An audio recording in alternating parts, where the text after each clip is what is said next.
who are you going to share your unique gifts with? Because your gifts aren't about you. Being a leader isn't about you. Your purpose isn't about you. Really, if you think about it, it's serving those who need your gifts, who need your purpose, who need your leadership. Real business owners. Whatever your situation is currently is not your forever situation.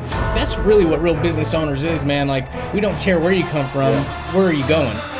Our goal and our job is to reduce the mistakes that you have to make or the money that you have to lose. You want to be an entrepreneur, you want to be successful, don't give up. You learn, adjust, and continue to move forward. Welcome back to the Real Business Owners Podcast with myself, Trevor Cowley, as usual, Kale Goodman. What's up, everybody? Guys, today we have a special guest. I kind of bombarded his DMs after I read one of his books. We've got Kevin Hall, an absolutely amazing author, 1,000,000 times over, and he's working on 1,000,000 more books to share his knowledge with the world. And, that's one thing that I think is really special about him. He's had a lot of amazing experiences in his life, and he's documenting these experiences, and he's going to leave them behind for many, many decades for other people to, learn from, gain value and perspective from your life, your experiences, which is super, super valuable. So we appreciate you coming on, man. Thank you. And you look sharp as a tack. So, thank you. That's probably normal, though. You hear that all the time. I needed to wear a jacket when I see the gun show in here. Yeah. So I needed to come prepared. So. You were covering up. Working on it. Yeah, You were concealing your guns. No, they're we right open here. carry around here. Yeah. Cyclists aren't known for big guns. Yeah, well, we can change that, Isn't that the idea, is to change impossible to possible? Yeah, just one little punctuation, isn't it? Yeah. Interesting. Yeah. It's right there. Impossible. Just put that little mark and space it once, and I'm possible. Yeah. Tell me, because it's I read the book Aspire, and it inspired me to reach out to you. You just happen to live in Utah, the same town that we live in, right? And so it was kind of cool. You took 2 or 3 months, you ghosted me for a minute, and then you reached back out and said, hey, let's connect. And we've had a few conversations over the phone that I've thoroughly enjoyed. But I don't think I know really where your journey starts in terms of hey, I'm going to take life seriously, or I want to become an author, or the whole self-improvement. Like, were you lost for a period of time in your youth trying to figure yourself out, and then there's something that happened or somebody that you met that really kind of changed the game for you in terms of the direction of your life? I think we all have. I bet, Kale, you could share those that have sometimes are really close. I was the second of 2 boys born to a teenage alcoholic. Mm. And my mother, God rest her soul, through a lot of hard work, through AA, through education, she became a great drug and alcohol abuse counselor. Mm. But she would, even when she was in the clutches of addiction, she would grab, I had hair then, Kel. I had a widow peak, kind of like, you got Nick here helping us produce this. He's got a muffin head of hair. I wish I had that. Well, we wear hats for a reason around here, pal. It's all good. Ours are sneaking back on us too, But she would grab my chin and say, Kevin, you can do anything you want in life as long as you leave other people better for having met you. And so I think of her a lot. Yeah. And am I leaving people better for that experience? And sometimes you do, and sometimes you don't. Yeah. The word inspire, we'll talk a little bit about words. I'm a bit of a word nerd, but people say spire. Spire means spirit. Well, the earliest origin, if you go back in 13 different languages, is breath. And our Creator, if you really think about that, I'm a person of faith, our Creator breathed life into our spirit. And then we became a living thing. So when we're a leader, Simon Sinek has said it well, John Maxwell has said it well. I just came up with, kind of combined some things that John and Simon and Stephen Covey have taught me about, it's not about who's in charge. Simon talks about that, right? Yeah. or showing who's in charge.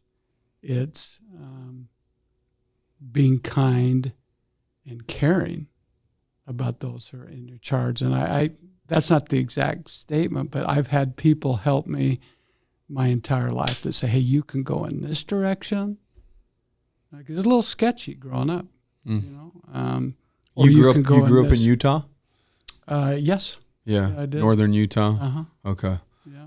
So, but I had, coaches and teachers and leaders and individuals. Someone gave me a copy of a book when I was 19 years old. I write about it in Aspire.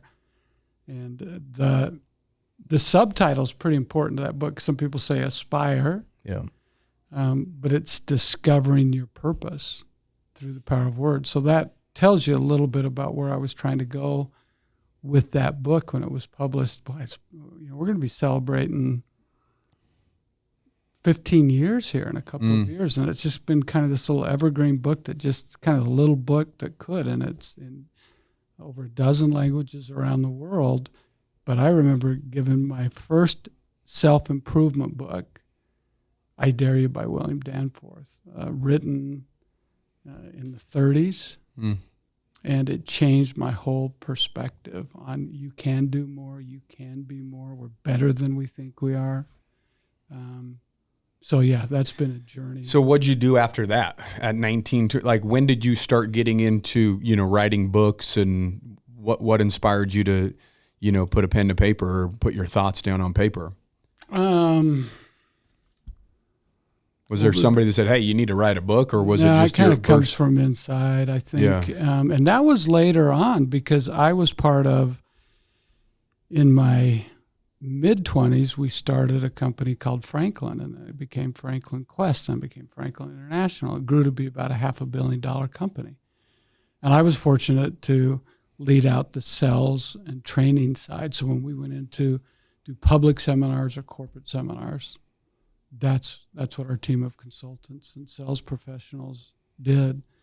And, that later merged into Franklin Covey, which it's known today. Yeah. But very fortunate to have learned things there. And then at that point, after the merger and the company had gone public prior to that, I was like, I'm going to share some thoughts that are within me. We just had a little bit of a setback. And so some people, they want to save you. You ever had somebody try to save you from themselves? Yeah. They're not trying to save you from you. They don't dare dream what you're dreaming. Or maybe they have a different dream. It may not be that they're trying to hold you back, but they're like, is this really a good time? You really think right now is a good time to write a book? And it took me almost 5 years. I'm not super quick. I wasn't writing like 10 hours a day, but 4.5 years. And Stephen Covey was a constant guide, monthly, talking to me, sometimes every other week. I remember being in Southern California and just explaining a word, one of the most influential thought leaders of our day, and he would just light up. Because he studied cultures, religions, languages. He would read or scan a book. I saw your reading pile as we walked around before this podcast. He would read or scan a book every day of his life. He was a speed reader, and I don't do that. I've read a few thousand books, but not. He would read one every day. Yeah, I can't comprehend that, dude, because I'm like such a focused reader, so I really can take the information in. But I have seen people just flip pages and like they're just grabbing these things out of there and speed reading books. I'm like, man, I can't even comprehend that. I like your approach, though, Cal, because sometimes I'll sign a book, I'll say for Nick, and I'll hand Nick a book, and then I'll say, don't read this book, and they'll go, well, what are you talking about? And this didn't come from me. Maybe it was Stephen who could speed read that taught me this, but you don't read a book, you study it. Yeah. Right? And I like to use a different pen every time. So maybe the first time you read it, it's a blue pen. Second time, it's a red pen. Third time, it's black and green and yellow, whatever you use. And just like the saying, for those of you that fly fish, you know, the same man doesn't go in the same river. Yeah. Ever, because you're a different person when you come out. And same thing when you're saying, oh, this is the 5th time I've read I Dare You, Yeah. or 7 Habits, or the 4 Agreements, or whatever's on your bookshelf. You'll start to underline things in As a Man Thinketh, it's got to be top 50 books, maybe top 10. And you start to underline things and you say, how come I didn't see that 7 readings ago? Well, you're a different person. Yeah. And one of the great thoughts is that when we learn a new concept, that's why I'm here. Because, you know, when you talk to Trevor here, like the words that come out of his mouth, Yeah. the spokes of the wheels coming out of his mouth, it's pretty amazing. Yeah. Yeah. He And articulates really very, well. very articulate, and just he's got that voice when we start here to start talking. That's why I looked at you and went, wow, here we go. We're going to be doing this. Party time. It is party time. But when your mind is exposed to a new idea, and it's kind of like your credo when you come in here about transformation. Yeah. It never returns to its original dimensions. It grows and expands and it absorbs that thought. So when I'm writing, I'm constantly thinking, if there was just one thought, one principle, one idea in this chapter, on this page, in this entire book, it's worth the book. Yeah. It's worth it. And What does that look like for you when you fully study a book? Because I've realized my levels of laziness with reading over the years. Like, I would just read, and then I would highlight, and then, you know, I'd go a little further and take notes. But I've had this thought before. I'm like, man, if I actually like go and look some of these things up, I just pulled out of this book and go deep into that. But I'm always like wanting to get to the finish line, right? So I've never actually gone to that level of like what I'm picturing studying a book would be. Like, I've done the note taking, I've done all those things, but to actually be like, oh man, what's he talking about here? And go and look it up and like read that whole paragraph about a historical movement or whatever, right? Like, I've never done that. Yeah. Well, that's what Kev does. That's what I'm imagining. That's what a few people call me Kev, my wife and my mother. Heavy Kevy, or Kev. Well, now there's 3. There's 3. Okay. There's 3, Trevor. So you read in Aspire, yeah. and I was quoting the great adventure writer, Robert Louis Stevenson. And you think of the things that he wrote. And he said you always carry 2 books with you. So you see me today bringing a small journal. Yeah. So when I'm reading something, I have my journal out, and it could be an electronic journal, it could be your iPad, your phone. Yeah. I like the tactile, and so if I have an idea or a thought, I'll sketch it out. And these journals become future written work. Yeah. Or spoken work. Yeah. Yeah, but doesn't that take you like forever now to read? Because some people, they're reading to, you know, do the check mark and say, hey, I read today. Yeah. I'm improving because I did that thing, but they're not really, I mean, they're just skimming it versus actually studying it. And when you have to take the time away from the book to write down your own thoughts about somebody else's thoughts, you know, is that like, I mean, it's going to make the process much longer. And so would you, I mean, obviously you would have to set aside a certain amount of time to say, if I'm going to read, it's going to be worth it. It needs to be a quiet place and I need to have time to be able to put in notes. Would you say something like that? Or would you say that reading regardless is good for you, even if you're not able to have the time to jot down your own thoughts about somebody else's thoughts? Boy, that's a great question. You asked a couple of questions, and the answer would be yes and yes, right? Yes. Because it's like, I mean, you've got a wellness and a fitness culture. What's the best exercise? Any movement. All of them. The one you're going to do, right? Yes. Yeah. It's the one you're going to do, right? Do what you love with those you love. So if you love to, you know, just pound through something, I'm not going to tell Stephen Covey, one of the, you know, to stop skimming. Yeah. I mean, I'm sure he'd read a lot in depth. He was a very deep thinker. But if you're doing 75 hard, and you got to get those 10 minutes in. I guess that's one way to do it, because you got to start all over if you don't get that in that day. But I do I've got a new formula. I hope I can even remember it. We may talk about it later, the INVEST formula. And if you just take 20 minutes a day for personal development, it'll grow beyond that. 20 minutes could grow to 30 or 45. But if you say, I'm going to take 20 minutes, there's 1,440 minutes in a day. So 15 is 1%. So it's just a little over 1% of your day. I'm just going to be quiet. I'm going to be still. And Hal Elrod has some incredible thoughts in Miracle Morning, win the morning, win the day. I had some thoughts sitting next to my grandson about a year and a half ago. He's a great mountain biker, and they'd been down for the weekend. It was over President's Day weekend, and on a Sunday morning, he was sitting next to me, and I just sketched out this INVEST formula that, you start with the internal, all victories Stephen Covey taught. There's private victories and there's public victories. So when you're in the gym, when you're doing the work, when you're reading, that's an internal victory. So you start there. And then we can go a little bit further. You learn something new. We just talked about it, right? And you get into nature. I love, and I think you two do, you're running 6 miles a day just to get into nature. We are nature. We're part of nature. So to have that connection.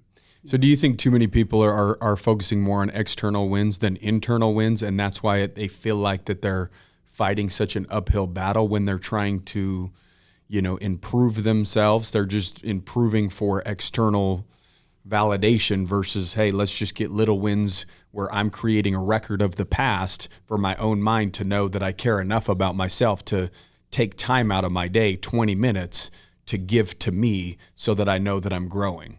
You said it better than I could have said it. I really like how you described that, Trevor. And I think we're all guilty of that. Yeah. I'm guilty. I'm coming in, we're ramping up our social media, and you guys are doing it really, really well, incredibly well. My son is showing, look at what they're doing with this podcast. He was showing me this stuff last night, and I almost brought him. But I think with the good things of social media, we can get it out there. The challenging things of social media, and it's not social media, it's how we use it. Yeah. When we say how everybody else's life is perfect, Facebook becomes Facebook, right?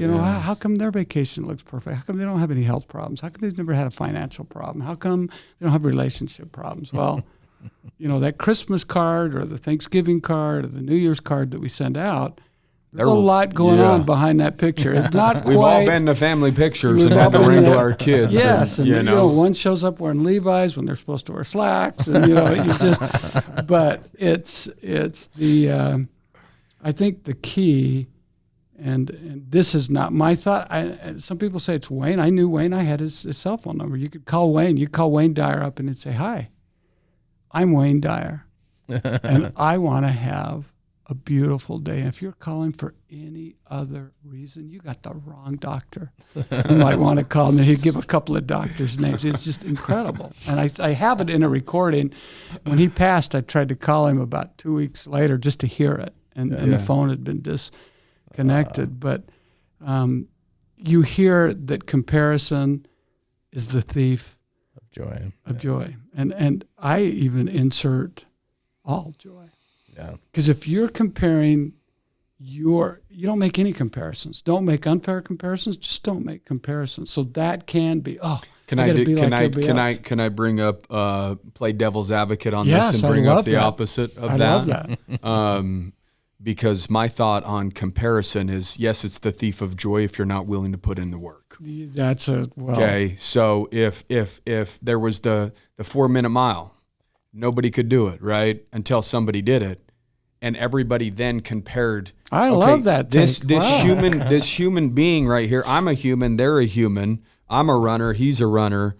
He showed that it's possible. So somebody has to light the way, right? Like if you show other people's what's possible, they might say, well, that person's like me. If he could do it, I could do it. Yeah. And so I think that's because they're willing to actually do the work. If they can do it, I can do it. They have a belief within inside of themselves because they visually saw somebody do something amazing with their life, which gives them permission to now do something amazing with their life. So they're comparing themselves to this individual that's awesome, that did just something amazing that at one point was thought to be impossible. They now made it possible for everybody else and gave them permission to now do what was once impossible, right? And so I'm a big believer that that's how humans have evolved, is through some form of comparison, watching other people do awesome stuff and then saying, I want to do awesome stuff. And then it just kind of evolves and pushes evolution to the next level.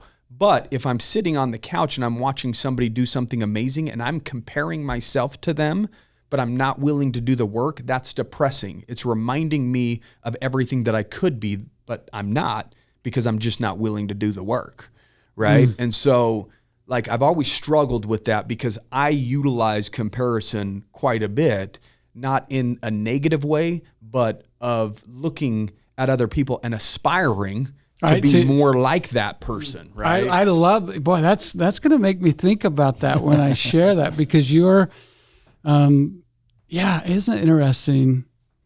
There's always more than one answer. Yeah. Isn't it? And there's always light and darkness to like everything we talk about. You know what I mean? We could talk about all these different things like comparison and be like, well, dude, there's actually some light to it too, right? We can give each other permission. It's a coin, I guess. There's a positive and a negative side to that same. You know what I mean? If you're willing to do the work, right. I think the great Jim Rohn said it: if you want things to work, you better work. You got to work, right? Smart concept. It's a pretty smart concept. And a mentor of mine, Thomas Monson, said, "Work will win when wishy-washy wishing won't." That was his W formula. Yeah. I like you're really looking at a standard. Like, here's a standard that I can aspire to. Sometimes we're like, well, how come they're healthy? And how come their house is bigger? And how come? And so that can be a path to nowhere. But if it motivates you, and that's more of an internal, you just described, I think, the difference between a private and a public victory. If I'm going to do the work, this now became a private victory. I'll just do a shout out because I sent him a text last night. I have, and I hardly ever even talk without people say, "Oh, I didn't know you had a nephew in the NBA." I have a nephew who's playing for the Cleveland Cavaliers. They start training camp today. Cool. Sam Merrill. He's one of the best players to ever play for Utah State. He won a world championship with the Milwaukee Bucks. Shout out Sam. Hey, go get him this year. Just had him on a master class. He's and I sent him a text last night. Maybe I'll read it, but no, it's too personal. But he had people guide him on his path when he was at Milwaukee as a rookie. Drew Holiday, who just got traded to the Boston Celtics, who's going to probably come back hard on the Bucks because he just said, "I want to be there." Sam said, I saw something like that where he says, "I want to be a Buck for the rest of." Next day, he's traded. And then he said, "I want to be a Buck for my entire career. I love it here." 24 hours later, he's traded. And they got Dame Lillard. I mean, you'll see how it all works out. But then they never thought he's going to the Eastern Conference. I'm pretty sure Sam's been in touch with Drew because his wife Lauren was the captain of the U.S. women's soccer team. I mean, really elite. Those children have got to be just unbelievable. Sam's wife was the captain of the Utah State soccer team, not the same level as the national team, but they just pulled them in. They would have them over, and Drew would just teach him about money. You don't spend your stipend. You don't do this. Here's what you do. You save every dollar of your salary. You don't know how long you're going to be here. And teaching Sam how to go to work. Now, when you're the 60th pick, Mr. Irrelevant, there's 30 teams, they get 2 picks. And I hadn't shaved for 5 or 6 weeks. And I wasn't going to shave until he was drafted. And it's like they just called number 59.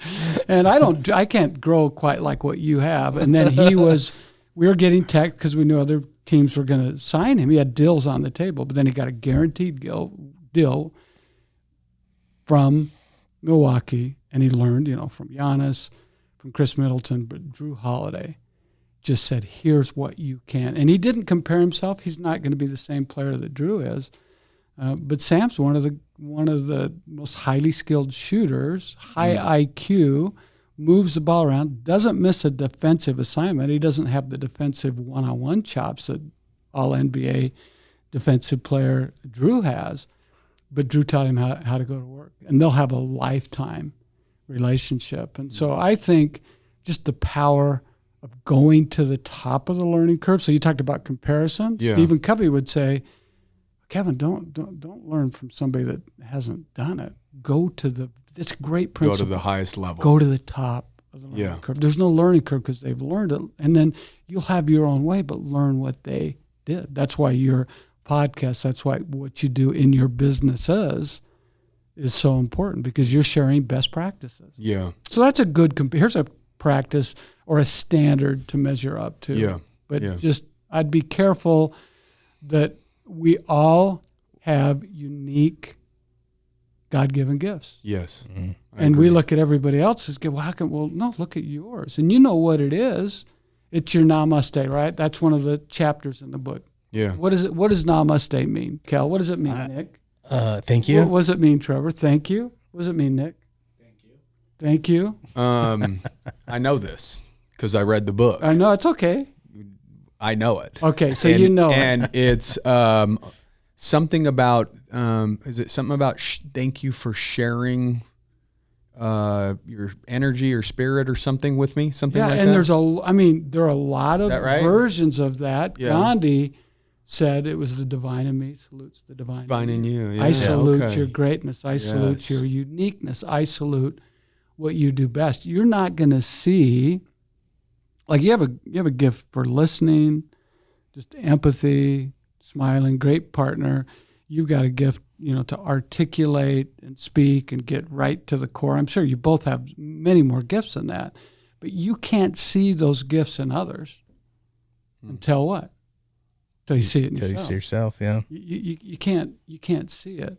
So now I also married a dance major.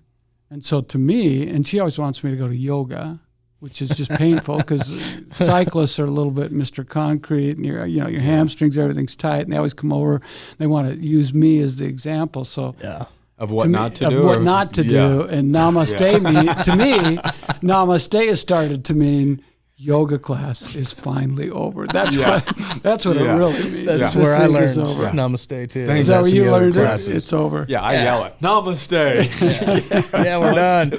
Well, I don't know when everyone can lay on their chest and reach back and grab their ankles. And Right. I'm back there like rolling around trying to grab my ankles. It would be painful. I was thankful it was over too. It always feels good after though. Yeah. During's not the funnest. But tapping into who we are. Yeah. If I just share one last thing here, Trevor. Please. You know what John C. Maxwell calls it, your giftedness, your sweet spot. How would somebody go about finding their giftedness?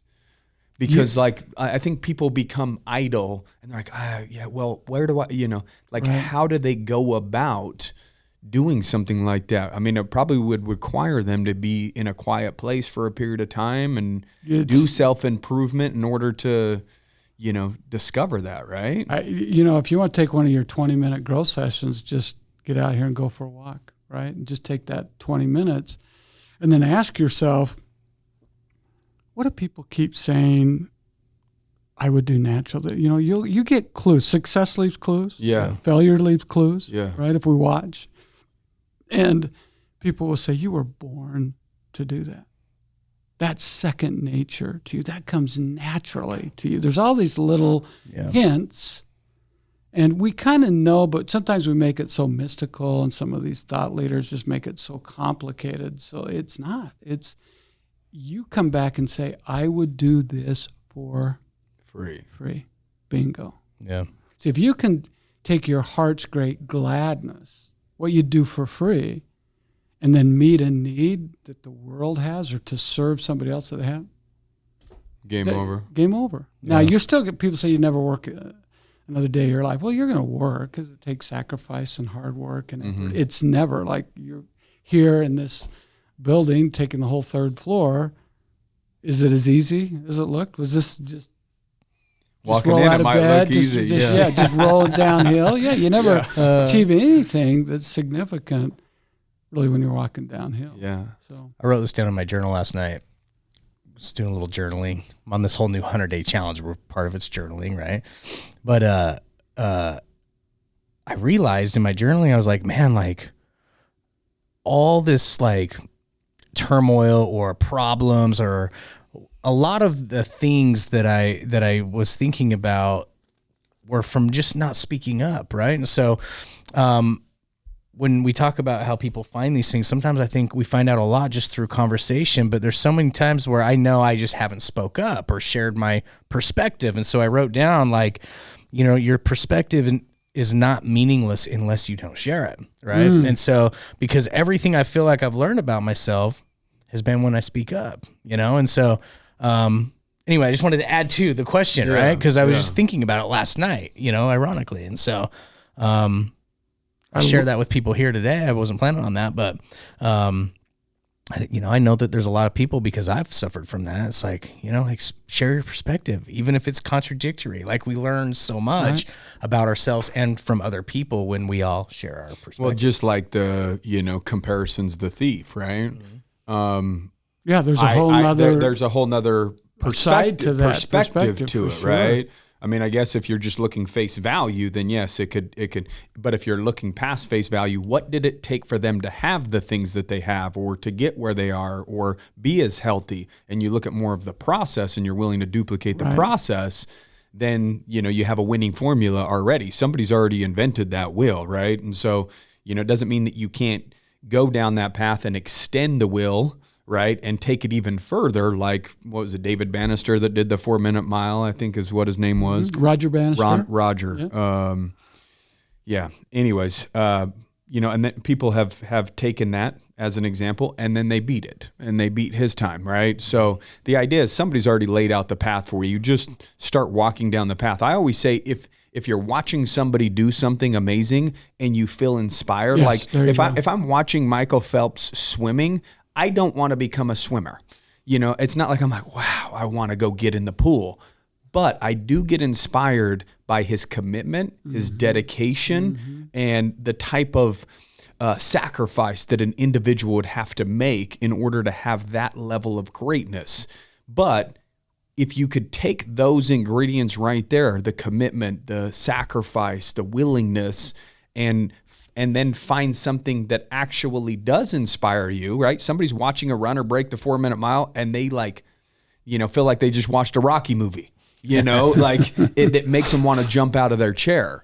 Take those ingredients of what it becomes to be great and just point it towards whatever that thing is that inspires you, because you feel that inside you for a reason.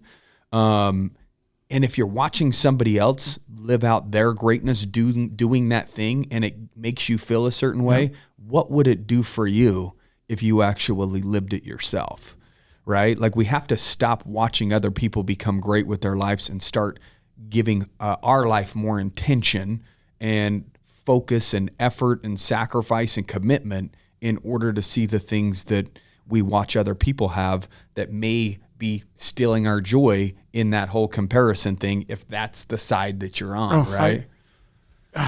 You said intention, focus. Let's talk about the power of words here. You said intention, focus. It was one word: sacrifice, and commitment. Yeah. So there's a word inside intention. Yeah. It's tent. I thought you were going to say tension. Yeah. Because no, you might go a little it could be tension. But no, intention. Yeah. So when we have an intent or an intention, we're really making ourselves a little uncomfortable. It's like a tent. Yeah. It's just a one-dimensional piece of fabric. But when you claim your ground, when you stake it out, when you stretch it and expand it, it becomes three-dimensional. You know, you can sleep in it, you can seek shelter, you can cook meals in it. It's a totally different thing. So that intention is so important. Focus comes from focal point. The focal point, you go back a few centuries ago, what do you call fireplace? They used to call it a hearth. because that was the heart of the home. Yeah. That's where the meals were prepared, heat came out, meaningful conversation. So when you're focused, and you're focused, so are you get right to the heart of the issue. I've worked with several world champion, Olympic gold medal, silver medal, podium athletes, most world champions. And they say, where you look is where you go. Zach Lund, world champion skeleton racer. And I coached Zach at one of the lowest points of his life. And you'll meet him. You'll meet him in January. And Zach says, where you look is where you go. And I'm up at Whistler with him in 2010, and somebody had died on that track 2 days before they go off. And you got to be looking in the right place. And then you said sacrifice. Sacrifice and passion go hand in hand. People say, follow your passion. Almost just like it's just going to be fun. Follow your passion, the money will follow. Passion means I'm willing. If you were to go to a play in Europe in the spring, you'd go to passion play, right? They would reenact the willing suffering of one. And when we have passion, we're willing to sacrifice. Bear, suffer, or endure. There we go. So look at that. You are willing to bear, suffer, or endure. If I have passion, I'm willing to do something because I love that so much. And when you sacrifice, you've got what Stephen called mind over mattress, right? I mean, you get out and run 6 miles. Mind over a mattress? Mind over a mattress. Yeah, put that one down. My mind's on top of the mattress for about 8 hours. Yeah, but when you get up and it's time to go and it's go time, you've just demonstrated, hey, I'm willing to sacrifice. And to sacrifice means to make sacred.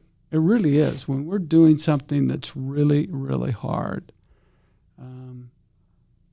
you're making a difference. The founder of the Leadville 100, Ken Klober, and he's still with us. He's still alive. He turned this 2-mile high city that's at 10,200 feet. Yeah, nothingness town. Nothingness town. Yeah.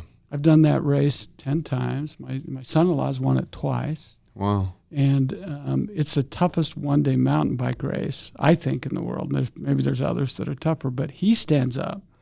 Used to be at the old 6th Street gym where you'd have 600 or 700 riders. Now they have thousands. Well, there's runners too. There's a Leadville 100 for running too. Ken had never run. Yeah. He'd never biked. He was a Bronco rider. I kid him, he's got square-toed boots so he could get closer to the bar. I mean, he was he's a man's man. But when he decided to do that, they said, you're going to kill somebody. He said, good, we'll be famous. Let's go. Let's get it done. And they've been pretty good. Last few years, they have had a couple of I was going to say, fatalities, I'm sure, but not for over 20 years, and they were just really tragic experiences. But he will stand up and say, you heard me say it earlier, and I didn't really give him credit, and I'd never want to take somebody's words and use them as mine.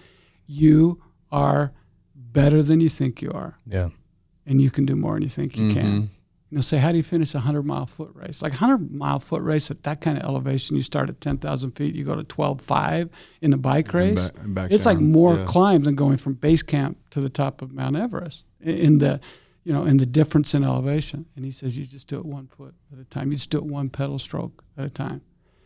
And he's changed, the way I think of sacrifice and suffering, because I'm not going to compete with the pro riders. I might not even compete with some of the master riders. I'm competing with me. Yeah. And Your own mind. Yeah. Can I stay active? Can I keep moving so that my grandson, Miles, who's coming up, who's now a 2-time national champion, has the potential to be a world champion? I want to be able to bike with him on his worst day. Yeah. That's about what I got. I want to be that papa. Yeah. Hey, papa, you want to go for a ride? And he actually wants to go with me. So the one other thing, when you're talking about your purpose, behind every purpose, we say behind every why, that's, your purpose can be synonymous with a why. There could be purposes. There can be whys. Sometimes the Iron Cowboy, James Lawrence, good friend, when he's doing those crazy Ironman triathlons, Ridiculous. one after another, he said Insane. sometimes he's got to go back into his bag of whys, not just why, and say, well, I got to get this one and this one. I got to get my wife, my daughter, my fitness, the way I was raised, my obesity that I'm trying to conquer. I'm going to bring them all together, and now I got enough. Yeah. Get it done. And behind every why is a who. So who are you going to share your unique gifts with? Because your gifts aren't about you. Being a leader isn't about you. Your purpose isn't about you. Really, if you think about it, it's serving those who need your gifts, who need your purpose, who need your leadership. So your greatness isn't for personal gain. It's to give to other people.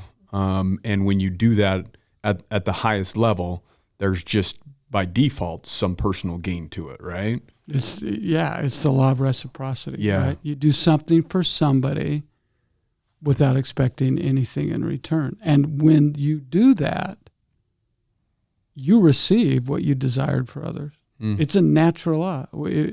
You receive, maybe you're having a tough day and you say, you know what, I'm going to buy a sandwich for somebody, 6 back at Subway. And you say to the person, if you tell them it's me, I'm going to come break your windows, but I'm going to eat my sandwich. And you watch them when they get that. And maybe they needed it, maybe they didn't. But you become, the benefactor. Well, I heard a story just the other day about there was an old guy that was getting his breakfast at McDonald's, and the lady behind him, I guess he was taking a little too long, so she started honking her horn, kind of throwing her arms up at him or whatever. So he goes up to the first window, says, I'd like to pay, here you go, and I'd like to pay for the car behind me. Amazing. And hold on. The story gets good. You think it's amazing. So he pays for the lady behind, right? She goes up to the window and then she starts, waving out the window, like, thank you, like being very apologetic about how she just acted. He goes to the second window, shows them both receipts, takes both the meals just to teach her a lesson. Said, you don't mess with an old timer. We've been around for a long time. Now you're going to have to go around and start all over again. He was teaching so your her. Impatience just costs you more time. Karma does come around, right? Karma does come around. He was the universe's karma in that moment. That went totally different. That went south. I thought she was excited that she bought it for somebody else, and then a bus pulled up.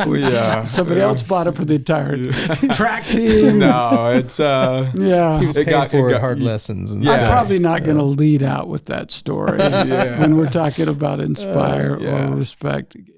That's just a funny story. Yeah, no, that's an incredible story. What was one of your, you read Stephen's foreword to Aspire, Stephen Covey. He was really kind.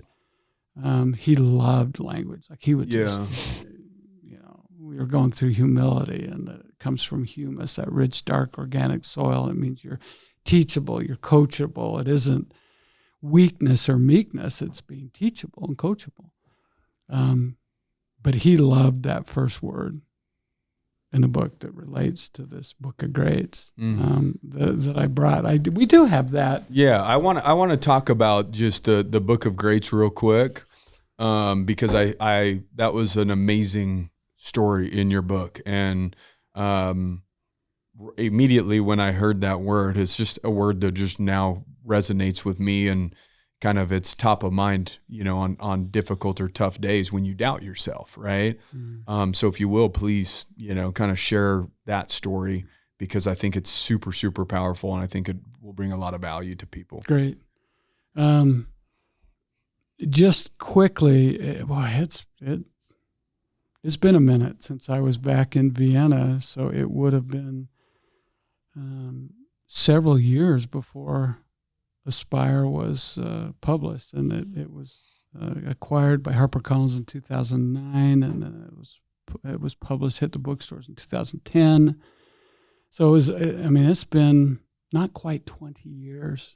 Were you on that trip? I was on a trip. Because you were writing that book and you were trying to gather information? I had started my book. So this Yeah. has been about 4.5 years in. Yeah. And I have friends that are in The Secret, and I was all excited about The Secret. And so I had a journal, and on the outside it said, The Secret Power of Words for Leaders. That was the original title, and that will change as an author that's kind of got its own life. And we had gone back, took a pre-recorded message to Viktor Frankl's widow, one of the great books ever written, Man's Search for Meaning, and spent time with the family in Vienna. And my last night there, we had an early flight, so you need to get up about 3 a.m. It was kind of hard to sleep, and I went back to the center of Vienna. My wife and I have just been there so much; it's like a second home. And there's a picture of a saint, Mother Teresa, not Mother Teresa, but I thought it was Mother Teresa, who said, "Do little things with great love." And I kind of went back to just look at that one more time and just kind of gather in this majestic cathedral. Everything is built around that cathedral. And as I walked out, I thought, I need to get a few gifts. It was starting to get dark. I have a daughter, Season. We have 4 daughters: Summer, Season, Star, Charwan. Those are the 4. My wife's name's Sherry, so they're all with S's. What's Charwan? Because it seems like there was a theme there. It means beautiful Indian princess, or so we've told her. Okay. That's what it means. It doesn't really mean that, but that's what hopefully we've told she doesn't her. Google it. Yes, yes. She has Googled it. It's a man's name in India. So I come across the India store. I showed you a picture of it here earlier. And it looked like a jewelry store. And there were fabrics and linens and silks from India. And I walk in and I meet Hari, who's the son of the proprietor.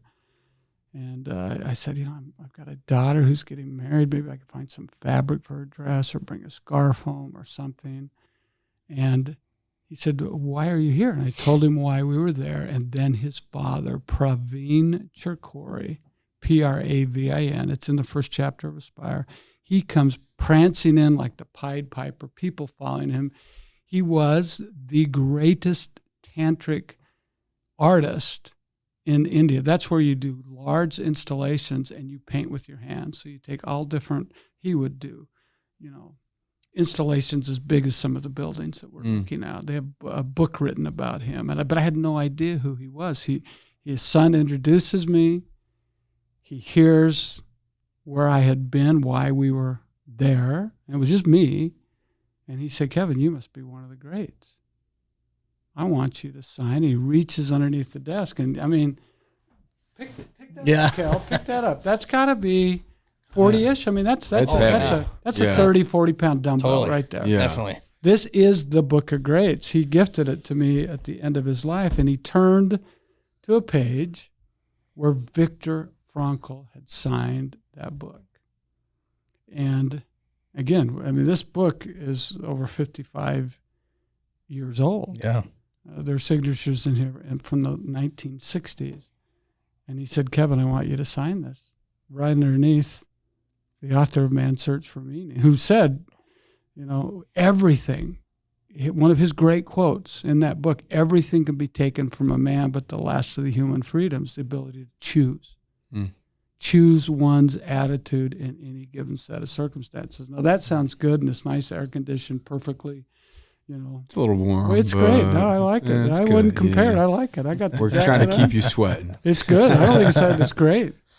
But to lose your first wife, your unborn child, your mother, your father, your brother, your nationality, you're a heart surgeon, you're a psychotherapist, you lose everything. That's quite a statement. So when he turned to that page and said, "Sign it," I didn't feel, Gandhi's family has signed this book. Second, third pages, I'll show you that, because he's from India.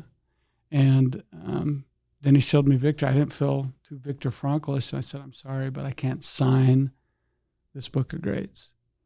And he said, I need to take you to dinner. And in the schnitzel capital of the world, we go to a Chinese restaurant. We have a meal. I'm still hungry 2 hours later.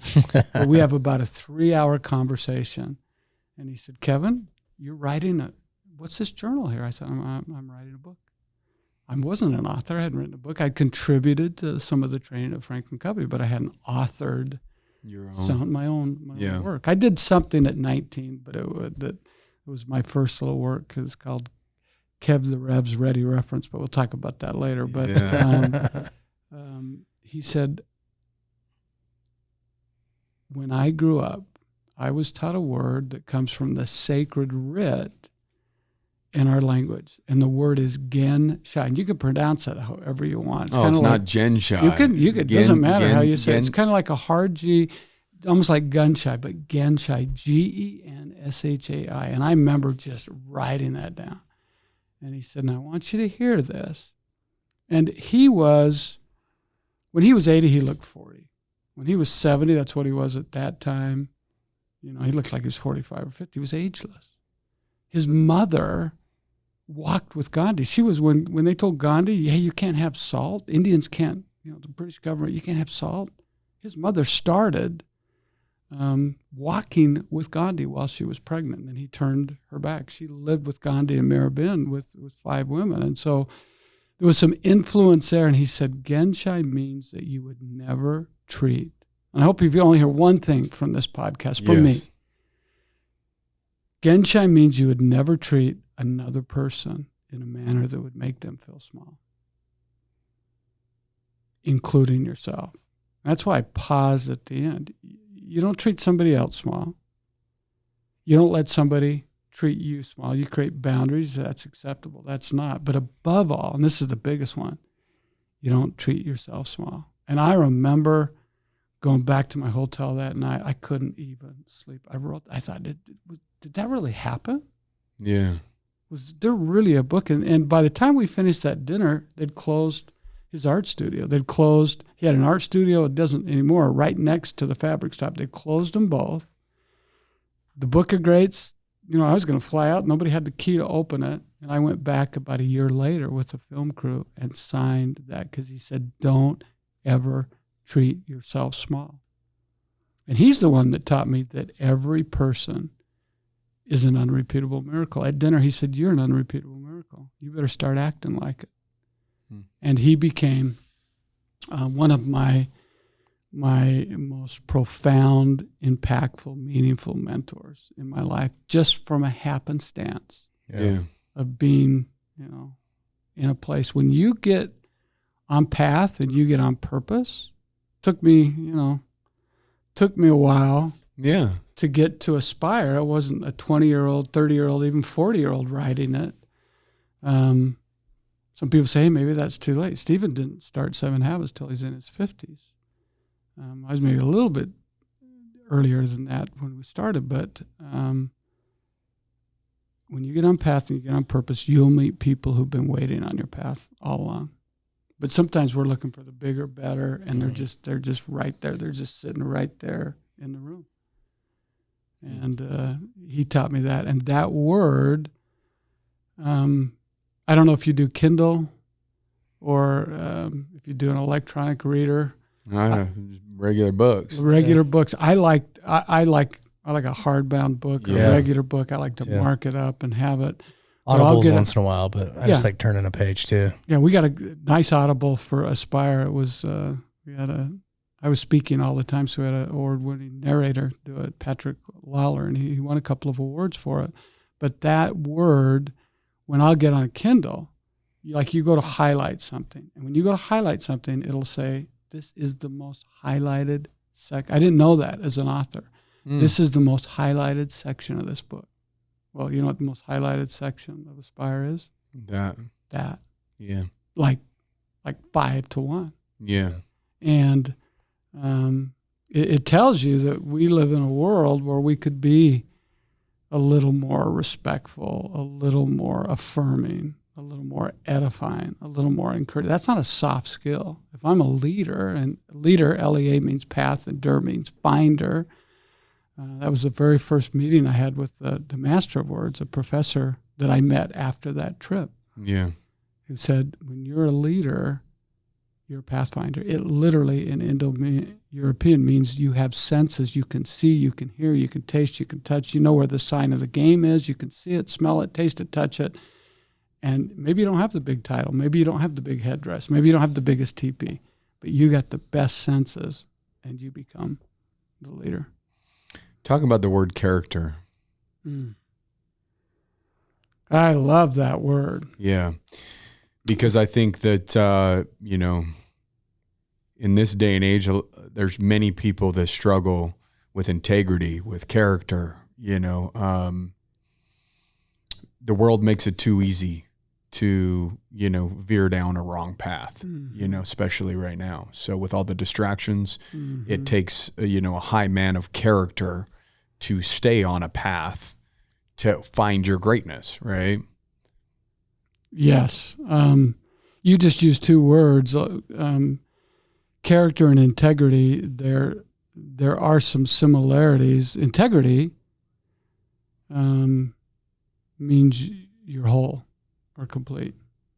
So an integer in math is a whole and complete. It's not a fraction, right? It's not 7 out of 8 or 3 out of 4 or 1 out of 2. It's whole and it's complete. So that's probably what I learned about math. I like math, but that's You like the words about math better. Yeah, I do like the words about math even a little better. Character, it's being impeccable with your word. If you think of the 4 agreements, when you think of the 4 agreements, be impeccable with your word.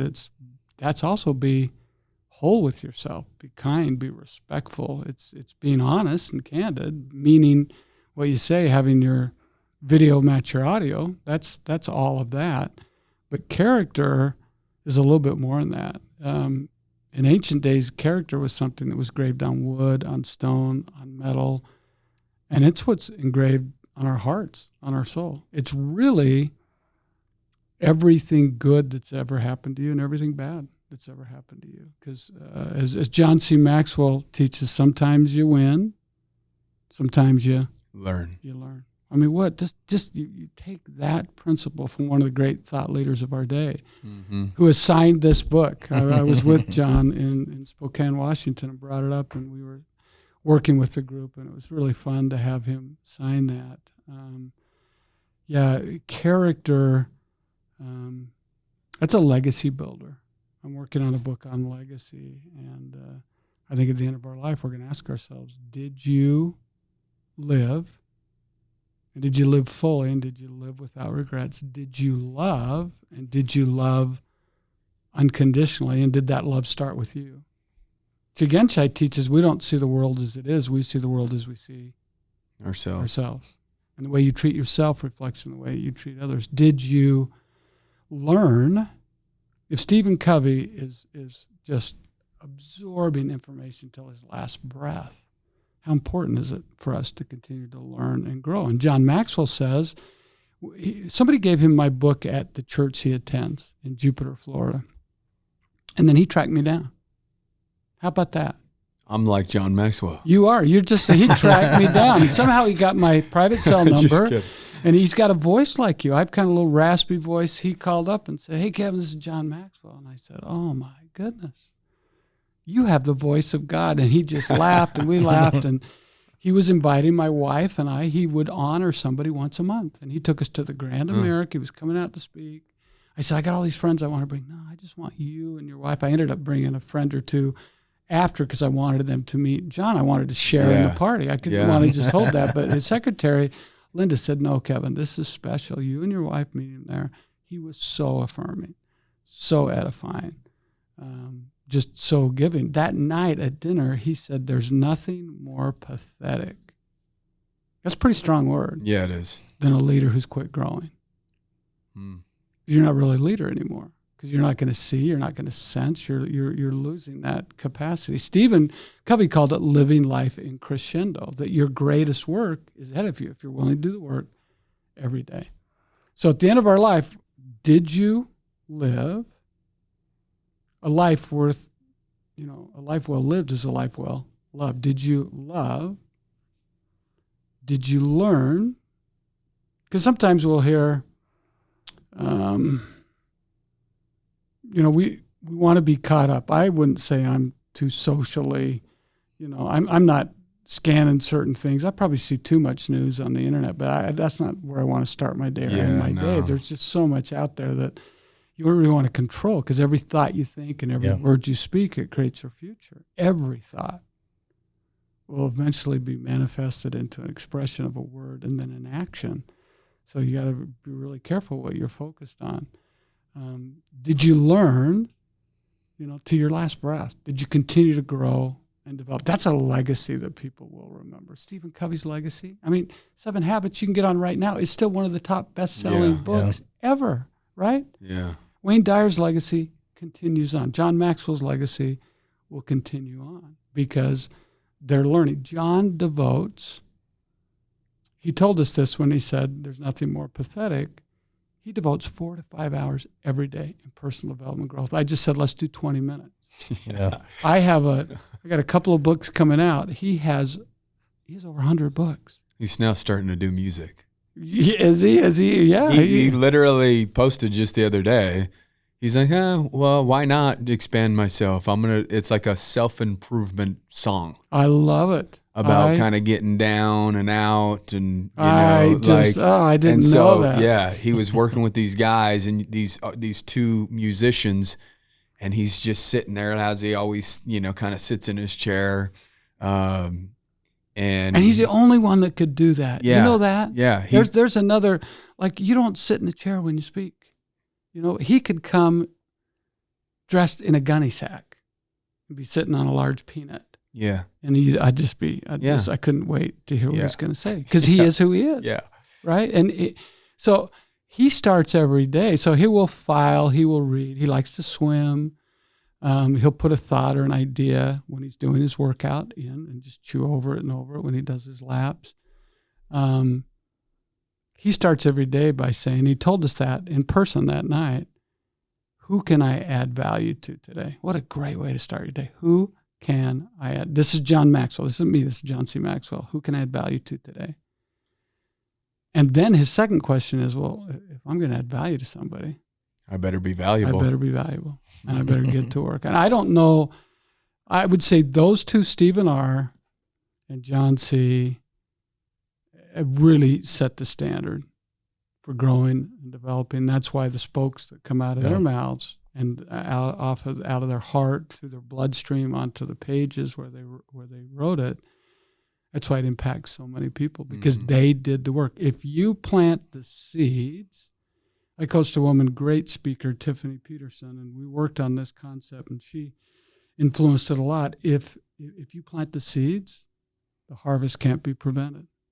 If we're literally planting those seeds every day, we're going to have a harvest. But sometimes, we're shaking an imaginary plant or tree that we never even took the time to plant. And we're saying, where is it? I've done it. So there's no shortcuts. Every time I try on a bike ride, if I'm doing a gravel ride and I see on my Garmin and, I don't have to go, 15 miles around. There's this just 2.5 mile shortcut.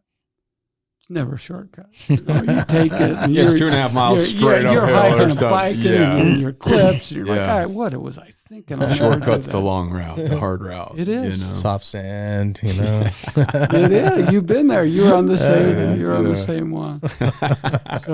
So I think everybody's guilty of trying to find those shortcuts, but there's only a certain amount of them that you take before you just kind of put your head down and say, I have to be willing to do the work. Yeah. You talked about Stephen Covey being a deep thinker.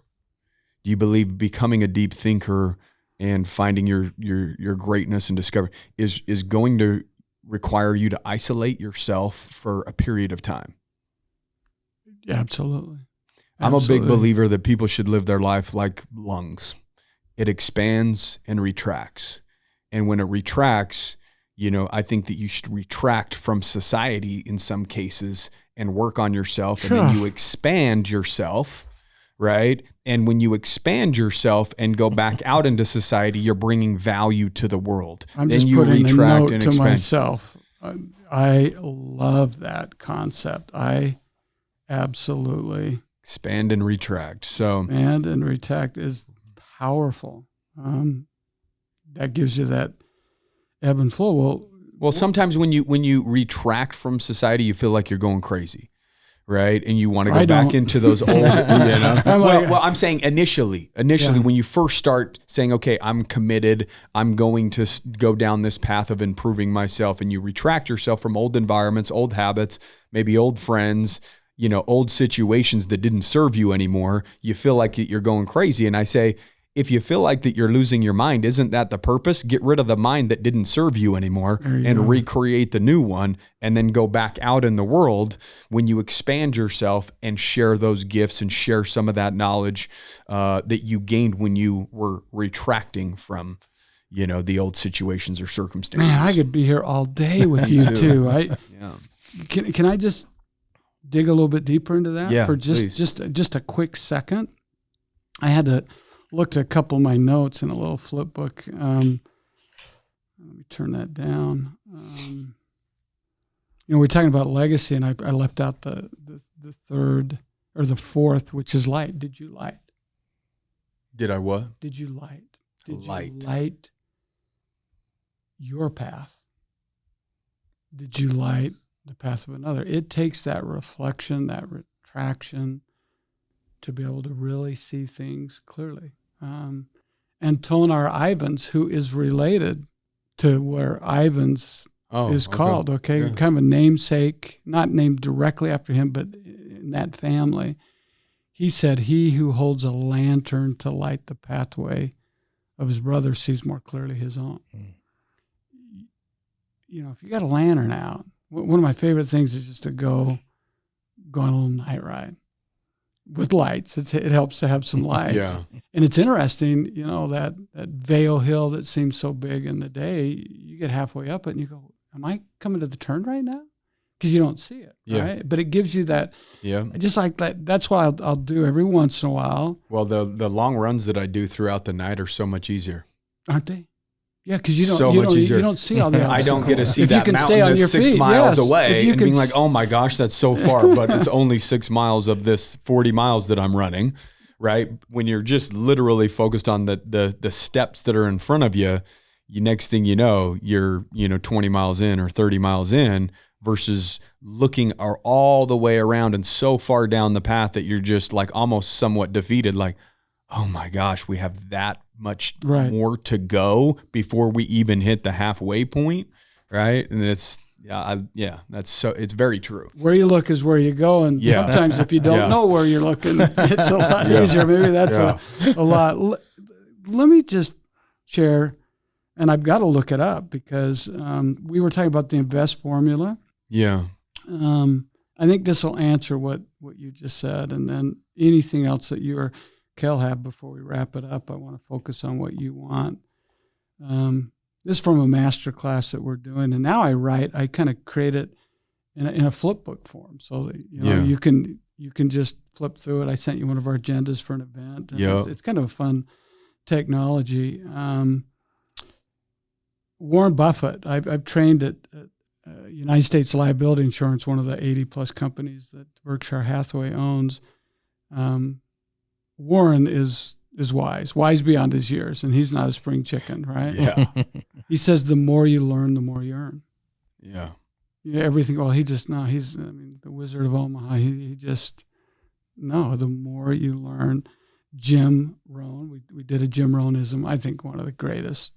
Just I could listen to him all day long, on repeat. He just takes complex subjects and just right to their essence. That was his gift.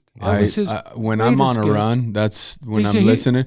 There's one part of him that just lights me up every single time, and I'll just go ahead and hit rewind. Maybe and we listen were separated at birth. Maybe I was your older brother. We were putting little bamboo things. Now we're meeting today. His statement: "You attract success by who you become." See, now you take that effort and put that in a big thing.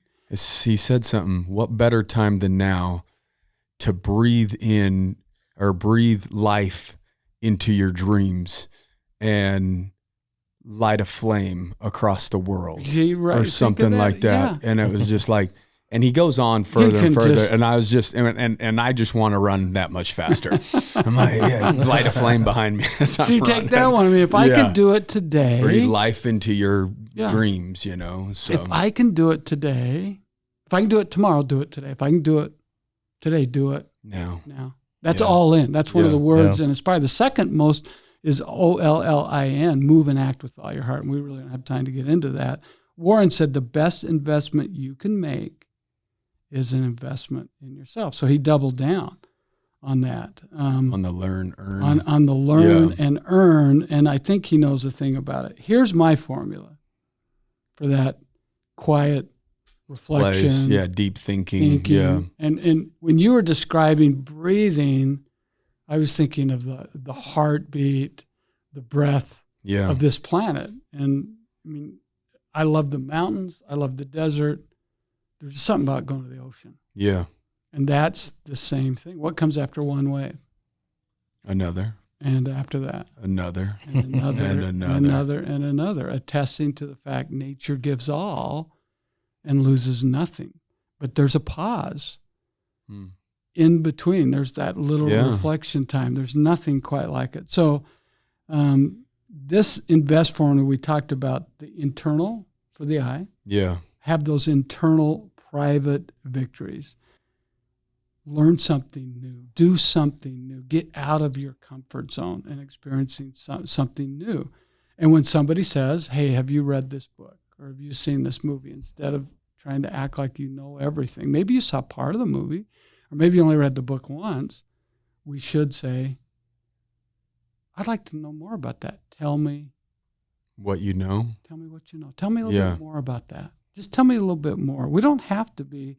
Stephen Covey never acted like he knew. Never. Ever. He was Me like, and Stephen are a lot he are was different. like he was like a little child. Really, that word means this. He wanted to learn and grow. Yeah. The V is visualize. You got to see it before you can ever be it, do it, or have it. Where you look is where you go. And so be really clear about visualizing what we want. And Stephen said, begin with the end in mind. The end in mind. Yeah. Energy. That's the E, INV. If we put 20 minutes, okay, I'm going to get myself grounded. Our bodies are temples of God. Mm-hmm. And so regular exercise, nutrition, when we move, you said get movement. When we move, stretch, expand, get those guns going, amazing things happen. When we mindfully and intentionally fuel our bodies, we can expand and bring forth our gifts of greatness. That's one of the foundation principles. And our minds are fertile ground for positive affirmations. When I think of energy, an affirmation, whatever follows I am follows. If I say I am an unrepeatable miracle, if I say I am forgiving, if I say I am grateful, I am capable, I am abundant, I am resilient, I am worthy.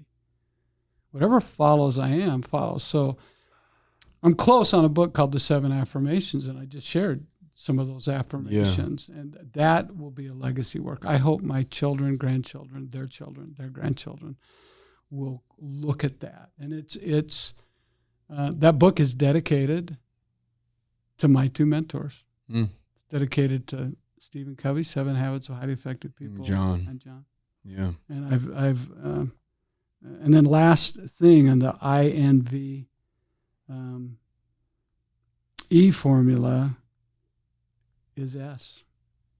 What do you think S means when you're thinking of this quiet space? Yeah. Give yourself space. Yeah. Or we hear that silence is golden. Spirit?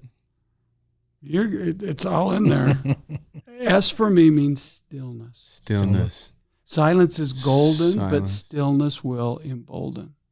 You come out of one of those silent, still, quiet, not multitasking, just being, you're going to get a lot closer to start to unapologetically live your life by design and not by default. I think it's being silent externally and putting your ear inward.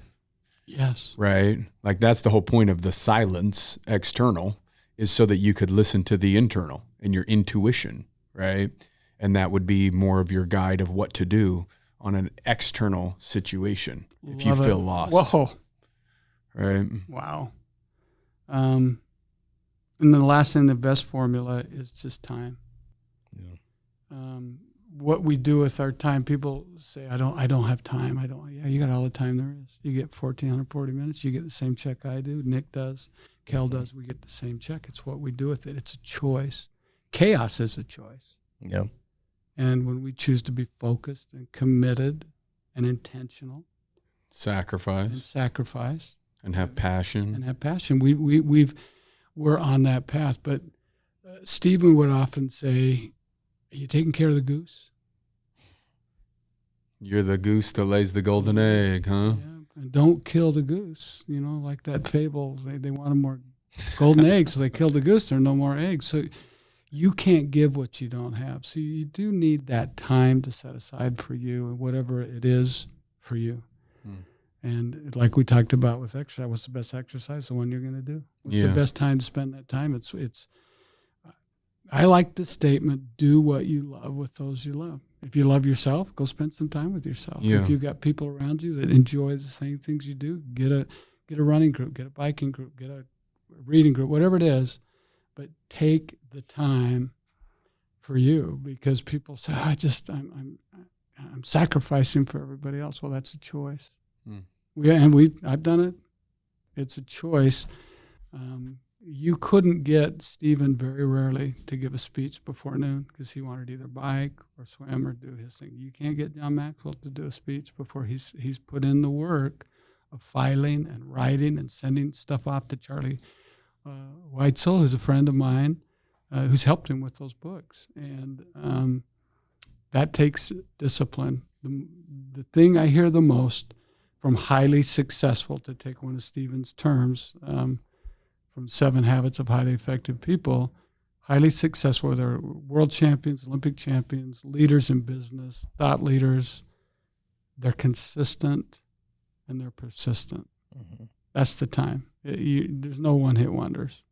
You're doing it every morning. You're doing it on a regular basis. You've invested into sharing with your tribe best practices. But it didn't happen from one podcast. No. You don't get 1 million downloads because consistency, consistency. Week in, week out. Week in, week out. And you ask any Olympic champion, okay, and it will be in one form or fashion. Oh, you got to be consistent, and you got to be persistent. And then what else do you do? Well, I got to be consistent. I got to be persistent. So if we do that, the harvest will be there. I love today's show. Yeah. This is a highlight for me. You're an educational wizard, a master. This is fun. Great storyteller. Yeah. We can listen to you all day. I could listen to you two all day. I'm going to go put in a little Jim Rohn on my next crazy, bike ride. I told him I went from Idaho to St. George in June, and my wife said, I got to stay up here on the family ranch. I got to help with some things. I got a water meeting, and I said I made a commitment to speak, and it was like Wednesday night. I was speaking Sunday. On Father's Day, and I said, I gotta get moving. And I had my gravel bike, and so I took a credit card and put on a pair of bike shorts and just started biking. And it's about a 7-hour drive, but it takes longer on a bike. I figured that out. It takes longer, but I loved maybe not leaving at 6:00 on a Wednesday night and getting in, Sunday morning. But I loved that adventure and not quite knowing how it's all going to work out during the day, and just saying, okay, I got to be we'll figure it out as we go. So, my wife's like, next time, maybe give yourself a little more time. Bit. Yeah, plan a little bit better. Visualize it ahead of time instead of rolling into Salina at 2 a.m. Yeah, and it's the hot air balloon festival. Oh yeah, they have once a year in Richfield or Salina. Yeah. There's not a room. And I'm cold, and I really don't want to sleep in the park. And I go to a Quality Inn, and this guy, I think he was from India, Pakistan or India. I said, "You got just one room?" "No, I don't have any rooms." I said, "I'll take any room." You got a dog room? You got anything?" He said, "What you pay?" So I should have said $49 or $59. Yeah. And I'm on my phone. I can't even get a room for $150. I don't really want to pay a lot for a room because I'm only going to be in it for a few hours. Couple hours, yeah. But he took whatever price I gave him. I think I said $89 or $99. But I loved all the different people that I met. But what I met was a better version of me because hey, you know what? I can get through that I melted down on the third day, and I got off track, and I'm out in Monroe City, and I'm on my way to Penguins. I don't know why I'm curved out there. So my last day, I got 170 miles in a headwind. But when you come up through that east, side of Zion, you go through Carmel. I mean, dinner, they're about closing the restaurant, and I'm going, I still got to get up through that canyon. And it's still about 55 to 60 miles when you get down on the other side. And I got to get somebody to drive me through the canyon. It was really my favorite part. Yeah. That last 170 miles, 169. That last struggle. Day. Yeah, it was like awesome. So, how do people connect with you if they want to reach out and get to know you more? Check out your books. Do you have like a website that they should check out? Yes, you if you go to any social media and you put in Kevin Hall Power of Words, that's our Instagram. It's _ Power of Words for Instagram. For our YouTube channel, it's Kevin Hall Power of Words. If you go to Facebook, and hopefully it's not Facebook, go to Kevin Hall Power of Words, and you can email me, kevin@powerofwords.com. You can send them a direct message like I did. Yes, or I can give everybody. I'm going to give everybody your private cell number, and then they can just reach out to you to get a hold of me. Likewise. Share. Go ahead, share, and I'll share. It'll be even. An eye for an eye. And you get what you give, right? Right. We just you said receive that. what you desire for others. I want you to get a lot of calls. Exactly. I want that. So do you have a website, a personal website as Power well? of Words. Powerofwords.com. Yep. Yeah, I would highly encourage everybody to check out Kevin's work in terms of especially the book Aspire. It's absolutely incredible.